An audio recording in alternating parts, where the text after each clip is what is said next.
Hey Rebel Chums, welcome back to the channel. Today we're going to take a look at the Saberforge Adamant.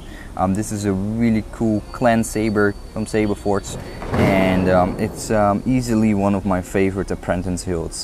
Just the way how it looks, it's pretty darn well executed. So we're going to take a look at it, and we start with the emitter. I think this is a zinc emitter piece here, but it looks really gorgeous. I love the slanted emitter here in this top piece, which is completely flat on this area, as you can see. And I just really like how that looks.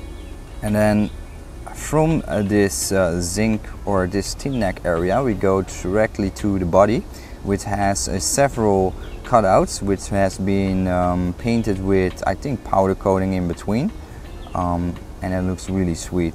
That really gives a lot more pop to this lightsaber by having those edges here and those lines. Then we have a fake control box. It doesn't do anything, but it looks really neat. It's very tempting for me to actually paint these little holes in red with a very fine paintbrush and make that look pop out even more as a control box. Then you have two holes, and you can install a AV switch and a recharge port if you desire.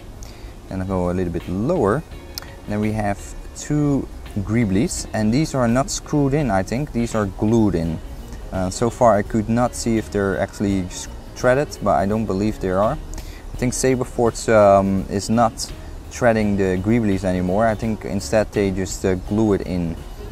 Which is fine, but those two greeblies does add quite a bit of a beauty aesthetic to this lightsaber. I really dig that. And then we have another cutout here nearing the end of the hilt. I like that as well. Nice brushed aluminum, gives that really luxurious feel to this hilt, and it looks amazing.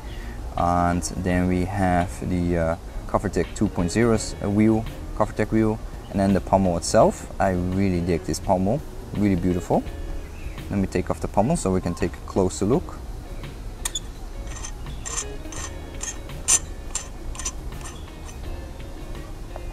Put the hilt aside for a second. And now we have a nice close-up view of the pommel. As you can see, really nice design, looks really good. It has a black anodized aluminum inside as well, so that design goes all the way inside the hilt as well, which is really cool.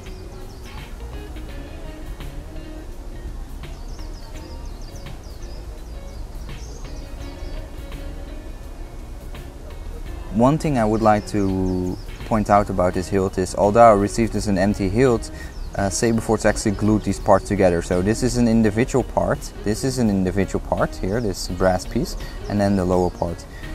Between the brass piece and the lower piece, they actually put timing shims, and these timing shims are not done correct, and they're actually loose on mine. As you can see, the timing shims are all stacked up, and they're actually sticking out. Now I can't remove them because these parts are glued by Saberforge, and they're glued so well that I cannot unthread these two parts. And the reason why they put timing shims in between, because they need to line up these two screws holes for the blade retention screw and the LED retention screw. Now I don't think this is specifically required for aesthetic purpose.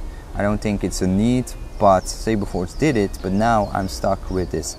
And that note, the blade is actually quite shallow in terms of blade depth. I think it's a 1.25/1.5 inches deep only, so it's not a very good hilt if you don't like blade slap or blade slap inside of your blade socket, because this is a shallow blade socket. The LED retention screw is around 2 inches deep. Now we're going to measure up the hilt, as we always do in this lightsaber channel, and she measured from top to finish around 9.3 inches long.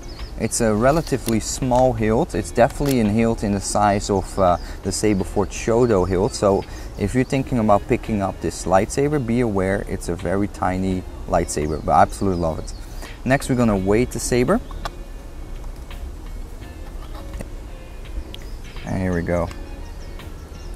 She weighs 0.310 grams, and that is 310 grams or 0.8.3 T, 0.8.2 CA, 0.685 LB, or 0.310 kg. So at well, a little bit over 300 grams, it's a little bit of a heavier hilt, but I think it falls in line with the design, and I think it's the used materials are a bit thicker in this hilt than I found with other Saberforge hilts. I feel the alloy is a bit thicker than with some of the other offerings they have, and I think this is a really good choice for anybody who want to pick up a good looking custom lightsaber, relatively inexpensive. I would say look at this hilt because you might really like it.